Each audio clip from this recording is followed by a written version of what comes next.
What's a Jamaican meal without fried plantain? Whether it's a banger Sunday dinner or a simple breakfast, fried plantain always levels up all your meals.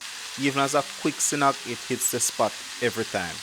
Plantains are just bananas big as starchier cousins, perfect for frying into an incredibly satisfying side dish. Hey, I'm Nick and today we're making fried plantain and I'll show you a few ways to fry both ripe and green plantains, so there's something for everyone. Let's dive in.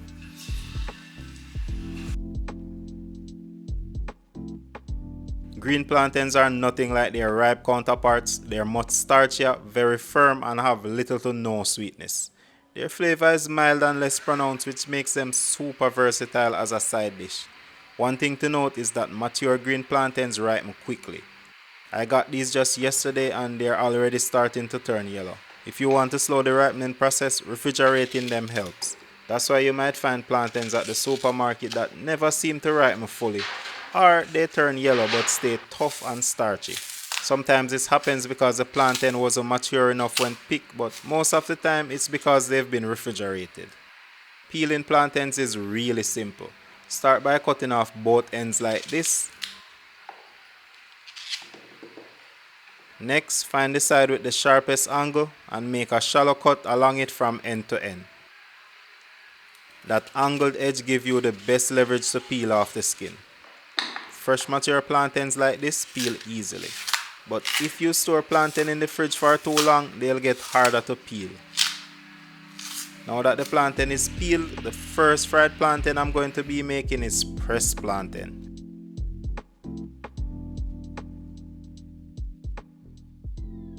For this, I need the slices extra thick, at least an inch to an inch and a half. This next step is crucial for the final taste and texture. I'll need enough water to fully submerge the plantain. Add a big pinch of salt, about 2 teaspoons, and mix it into dissolve. Then drop the plantain slices into the salt water. I'll let these soak for about 10 minutes. Soaking the plantains in a saltwater solution helps them fry up much crispier and gives them a better internal texture. Before frying, make sure the slices are properly dried. This prevents the oil from splattering. Next, fry them on medium heat in about an inch of oil. These will take about 5 minutes depending on their thickness. The goal here is to get the plantain tender enough to press. Once they are light golden brown, it's time to take them out. Place the plantain on some paper towels to absorb any excess oil. This is a plantain press. I've had it for a few years. I bought it back in 2021 specifically to make this dish but never got around to using it. So this is actually the first time I'm putting it to use. The press makes flattening plantains super easy, but don't worry, I'll show you how to do it without one. To prevent sticking, I like to use a bit of wax or grease paper. Place the plantain in the middle, close it up and give it a firm press.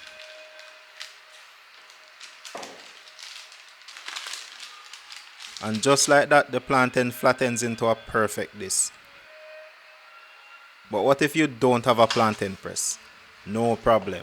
Almost any flat surface in your kitchen can do the job. Take this glass for example. Its flat bottom makes it perfect for pressing plantains. You could also use a mug, a bowl, or even a sturdy plate. Just be careful to pick something that can handle the pressure without breaking. Safety first. Now that everything is pressed, it's time to fry them. These plantains are mostly cooked already, so the goal now is to just get them crispy. Fry them on medium-high to high heat. Sometimes they'll puff up because of the steam trapped inside. Once they're crispy, go ahead and remove them.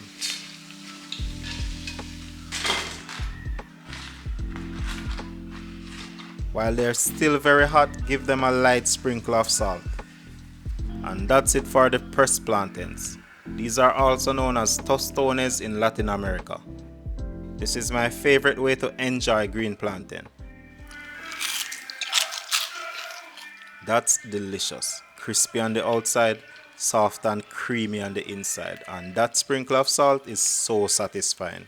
You can top them with a wide range of foods for a tasty appetizer or a quick snack. Personally, I love them with sauteed corned beef, but you can get creative and top them with your favorite protein or a bit of cheese. They work really well with so many dishes. Pressed plantains are not the only way you can enjoy green plantains. You can also slice and fry them for another tasty treat. Cut your green plantains thick for that crispy creamy texture, or slice them really thin like this for chips. I like to use a veggie peeler to get consistently thin slices, but a mandolin works great too. Or if you're confident with your knife skills, you can slice them really thin by hand. This plantain has started to ripen a bit. It was perfect yesterday, but now it's getting really soft. That makes using a peeler a bit trickier, but I'll make it work. This will get the same treatment as the pressed plantain. Soak these in salted water for about 10 minutes. This will let the plantain soak up just the right amount of salt. As with the pressed plantains, make sure to dry them properly before frying. Next, fry them on medium heat until they are nice and crispy. Once they are crispy, go ahead and remove them. Place them on paper towels to absorb any excess oil, and that's how you get your extremely crispy plantain chips. These make a great snack. Store them in an airtight container and they'll keep crispy for a couple of days. Now that we covered green plantains, let's talk about the ripe ones.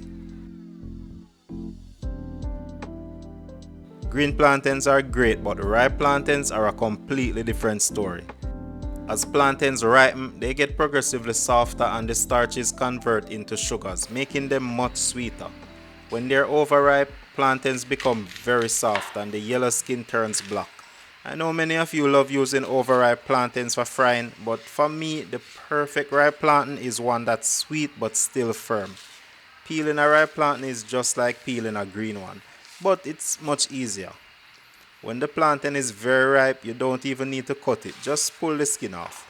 As it ripens, the skin gets much softer, similar to a banana. This diagonal cut, easily the most popular way Jamaicans slice plantain, ripe or green. I like going for thicker slices, it gives each piece a more satisfying bite. Now here's a twist I just recently learned about. Cinnamon dusted ripe plantain. Simple but really good. All you do is sprinkle a bit of powdered cinnamon over the plantain slices. Toss them around so they are evenly coated and that's it, no extra fuss. Next, fry them up on medium heat. Using a bit of extra oil helps the plantain to fry and brown evenly. Keep an eye on them, you never want to turn your back on fried ripe plantain. The moment you step away is always the exact moment they start to burn. The natural sugars present in the ripe plantains caramelize really quick. Once they get to that golden brown color, they're done. These are amazing. That hint of cinnamon, it pairs perfectly with the natural sweetness of the plantain.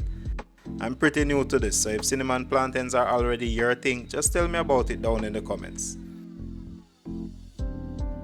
Cutting plantains diagonally is great, but we can cut them in a couple other ways. Some people are purists when it comes to their favorite shapes. For example, my girlfriend loves this straight cut because it's what she grew up on. I personally like neat coins. They're perfect for plating more elaborate dishes because they're simple and uniform. I'll adjust the thickness depending on the effect I want in the dish, or just whatever I'm in the mood for.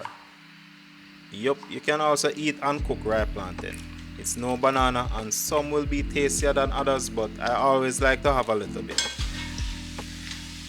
Fry these up until they're golden brown for some delicious sweet plantains. The thinner you cut these coins, the crispier they get. So you can also make some tasty sweet plantain chips. And that's it, a beginner's guide to frying plantain Jamaican style. And I'm sure I missed a few things, but I know you won't hesitate to let me know. In fact, I look forward to your comments and learning something new from you. This was delicious. Shout out to all the patrons. Thanks for keeping the kitchen cooking. If you enjoyed this video, I'm sure you'll love this one right here. Catch you in the next one.